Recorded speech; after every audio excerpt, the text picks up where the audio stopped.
Welcome to Reframing Conversations, where better conversations lead to stronger teams, safer environments, and more meaningful connections. Hi, I'm Dr. Mel. And I'm Dr. H. Together, we'll explore how shifting perspectives can change the way we work and relate. Podcast Reframing Conversations. Today we're joined by Dr. Mel, who is a registered nurse who did her PhD at the University of Queensland, Australia. You did your PhD in communication and social behavior. Dr. Mel, thank you for being here. Thank you, Dr. H. So, why do you think so many communication strategies fail when they hit the real world? That's a big question. I think because a lot of communication training doesn't consider context. So I guess a bit of a story. When I was close to 10 years ago now, teaching communication training, like speaking up, and a lot of nurses would say to me, but I can't do that. I couldn't do that in front of the patient, or I couldn't. And I would say, you've got permission from your leaders, like you're going through this training, you know what to say. Like, of course you can. And then I went and did 10 years of research and discovered that absolutely right, the context is everything. And particularly also that paired with social identity, like some professions, context really, really matters, such as nurses, whereas medical officers, not so much. And so I think why they fail when they hit the real world is because we don't train for the real world. We don't train for context or social identity. We don't train to help people build resilience in their communication, like how do you engage in a conversation beyond the script you've learned?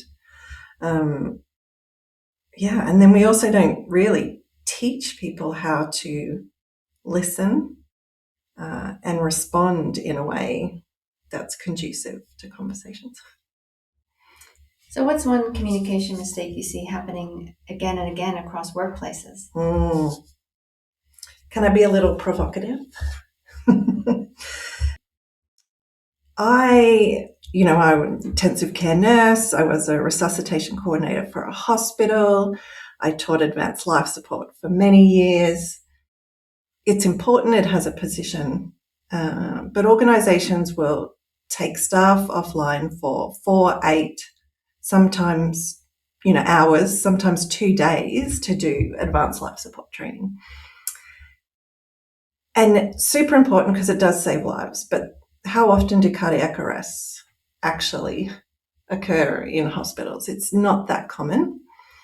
Yet, how often do individuals and teams communicate? Like every day, all day.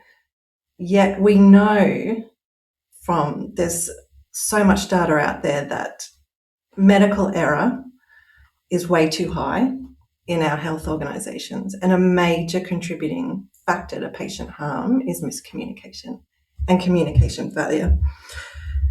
At some point, medical error in the United States was the 3rd highest cause of death. Like, it's significant. Yet, how much do organisations invest in communication training? A 1-hour online module on how to speak up just doesn't cut it. It's a veneer of safety. It's not actually an investment in safety. And so how has your perspective on communication evolved over your career? Well, as I said before, context, I've learned, is super, super important, but also the words we use. So in healthcare, we adopted crisis resource management principles from aviation that helped us advance in a lot of ways. So things such as understanding situational awareness, leadership, followership, all super important. It also brought the terms technical and non-technical skills, with the non-technical describing communication, decision-making. And of course, we've got the term soft skills, which don't get me started. And I've seen those terminologies have detrimental impact to communication training. And what it has led to is the deprioritization of communication decision-making, those skills, over technical and psychomotor.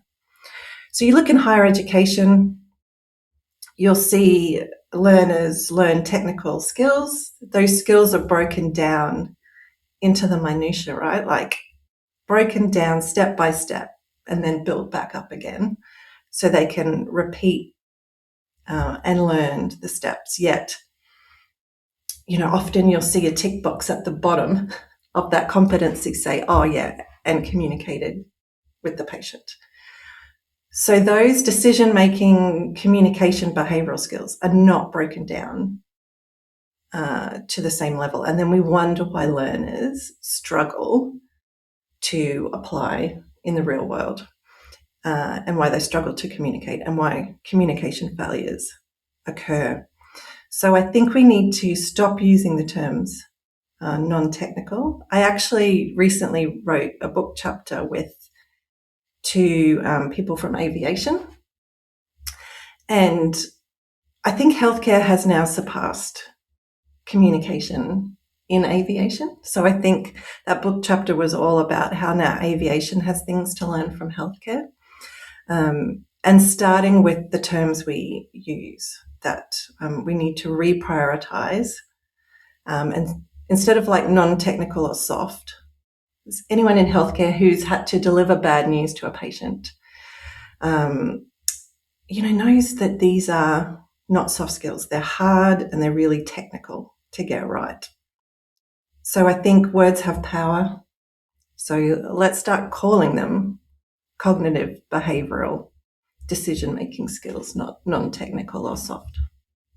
I wonder, how does poor communication show up in the team dynamics? Is it before it becomes too obvious? I think where poor communication occurs, not all the time, but I think it's in environments where there's a lack of trust, where people are more comfortable choosing silence over voicing a concern or giving feedback. And where there's kind of maybe disruptive tribalism. So by tribalism, we talk about, well, in healthcare, it might be different disciplines or professions have different ways of approaching things and situations, different ways of communicating. And what they do is prioritize their own group over that of others. And often this is unconscious. So we see that different departments in healthcare are quite competitive or have strong opinions about each other.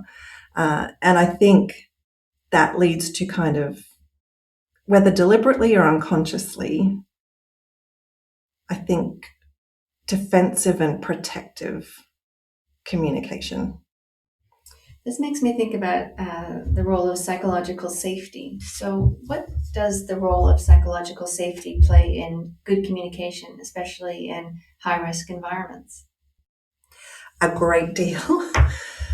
We know that people stay silent experience higher rates of burnout, particularly because they tend to work in unsafe environments. So I think we also need to train and coach people on how to build reflexivity and resilience capabilities. So I'm not talking about when someone blatantly yells at you or shuts you down. That's unacceptable.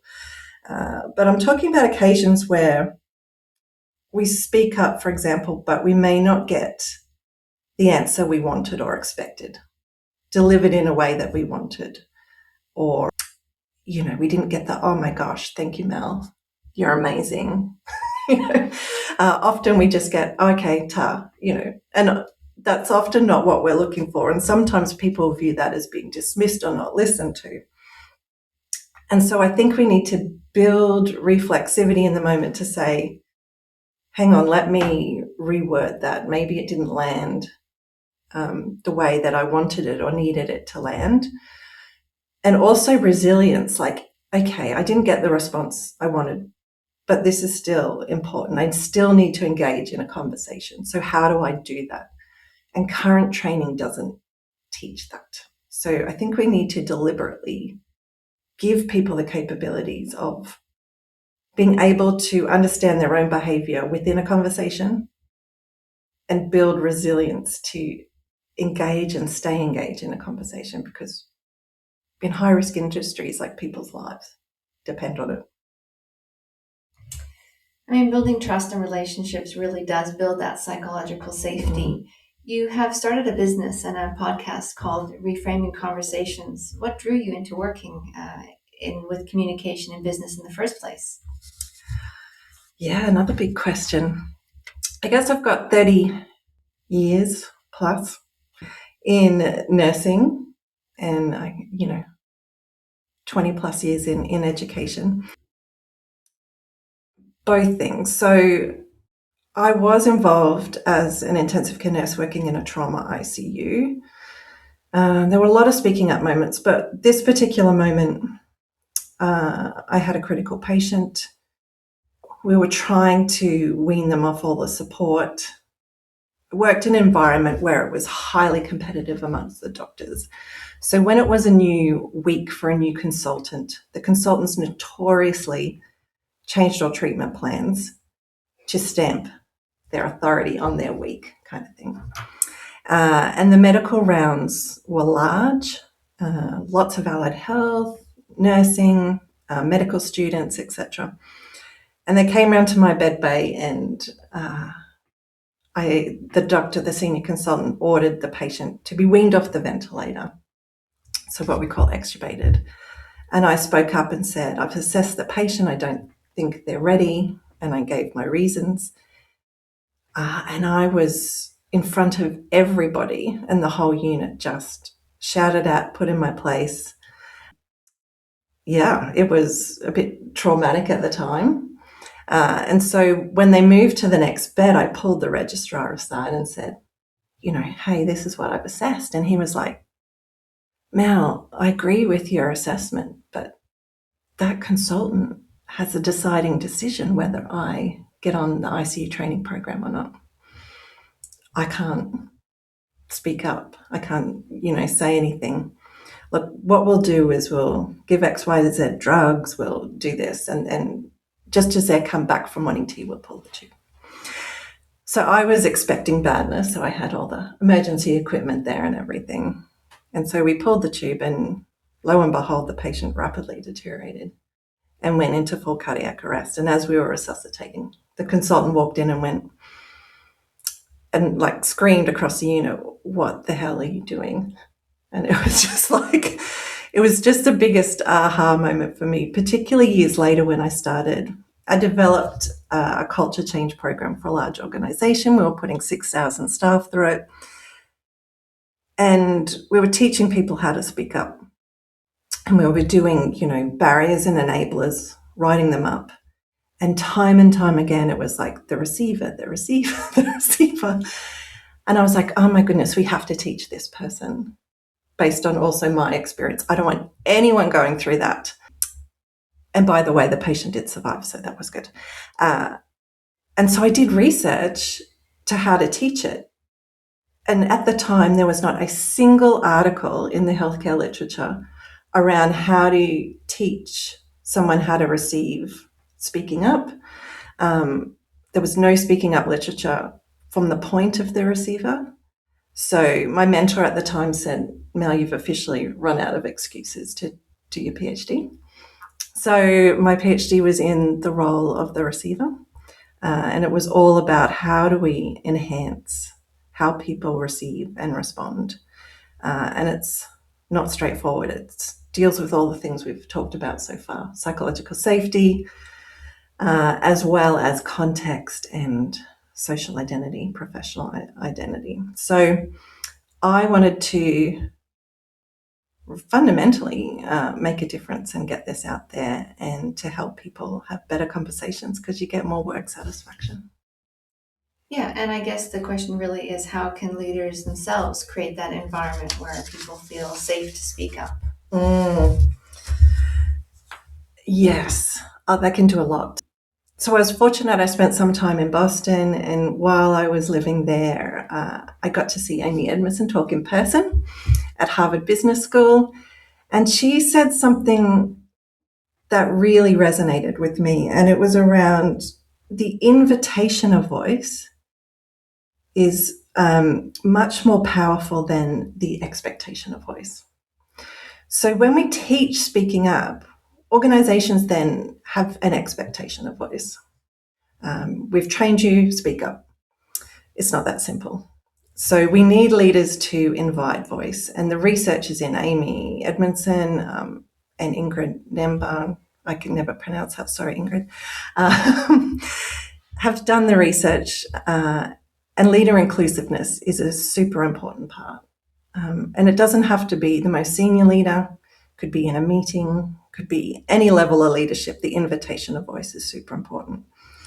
And the other thing for leaders is to walk the talk. I've been in an environment where leadership espoused great things, and then behind the scenes did the exact opposite. And it immediately, you lose trust, it becomes psychologically unsafe, and people absolutely choose silence. So I wonder, why do people avoid these difficult conversations even though they know that they're important? Well, I think emotions. So we don't teach people how to manage emotions in the moment and the role emotions play in conversations and in learning. Fear, and fear is really real. And feelings of futility. So I've spoken up before, I've tried. A leader didn't do anything or didn't circle back to tell me they had done anything. I think it's around helping people become more self-aware how they communicate, so that reflexivity. Because if you know how you communicate and you're reflexive, then you can adapt your communication so it lands. And yeah, build reflexivity. So I teach a lot around, I guess, micro habits to start building. So it's small and achievable and you can start changing. I'm really interested to hear you talk about those micro habits. What kind of change do you ultimately want to see in workplaces then? I mean, ultimately, big picture, it's investment in those social, behavioral, and cognitive skills equal to teaching the psychomotor technical skills. If we're truly interested in safety, it's both. When you look at the rates of medical error and adverse patient outcomes, it's both. So let's start paying equal attention to both. So I've got some rapid fire questions for you. Ooh, okay. So best communication advice you've ever received? I think it's my worldview is unique to me. It doesn't mean other people share it. So approaching a situation where I have a perspective, not the perspective. And I think if you have that in mind, it allows you to get curious and allows you to actually listen to what the other perspective is. Excellent. What's one communication skill everyone should master? Don't make assumptions. I think we make assumptions about people's intent based on how it landed on us. And often that's the mismatch. It might have landed hard on us, but very rarely do people intentionally want to hurt us or put us down. So don't jump to assumptions about intention. That's where you get curious. That's where you engage in a conversation. I like that perspective around curiosity. So what's one simple habit that can dramatically improve workplace communication? I think pause before responding, take a breath, and then get curious. Say, tell me more, or help me understand why it is you're concerned, because I'm currently not seeing it that way. Because regardless of how much experience you have, you've always got something to learn. Otherwise, what's the point, right? So I think having that perspective that there's an opportunity that I could learn something here is super important. So if we want to take away one actionable strategy from this conversation about communication in business, what should it be? I think people need to think effective communication is not an innate skill that we all just miraculously get as we get older, or we graduate from university and lo and behold, we're effective communicators. It's a skill like any technical skill, requires training, requires deliberate practice, requires feedback and coaching. No one, even the most elite sportsman, does not get better without feedback, coaching, and deliberate practice. I think when we look at the cost, so the NHS just released a report from 24-25, and they said the annual cost of harm from clinical negligence, so medical error, alone in England is £4.6 billion. If we invested that amount of money into teaching people to be more effective communicators, listening, speaking up, imagine the difference we could create. So if you truly want to invest in your people and the success of your business, give them the gift of effective communication. It'll make a world of difference to efficiency, clarity, safety, staff satisfaction, and well-being. Well, Dr. Mel, I've really enjoyed this conversation. It's been a really fascinating discussion. So I look forward to speaking with you again soon for the next one. Excellent, thank you. And can I just do a plug? Absolutely. If you don't know where to start, Reframing Conversations has some e-learning modules that you can just do in your own pace, in your own time, and in your own environment and context. And we are offering listeners, as a launch to this podcast, a discount. So if you go into reframingconversations.com and go to your e-learning and put in the discount code LAUNCH10, and we'll put it in the show notes, you'll get 10% discount. Great. Reframingconversations.com, discount code LAUNCH10. Thank you so much, Dr. Sounds H. great. Dr. Mel. If today's conversation sparked something for you, don't let it stop here.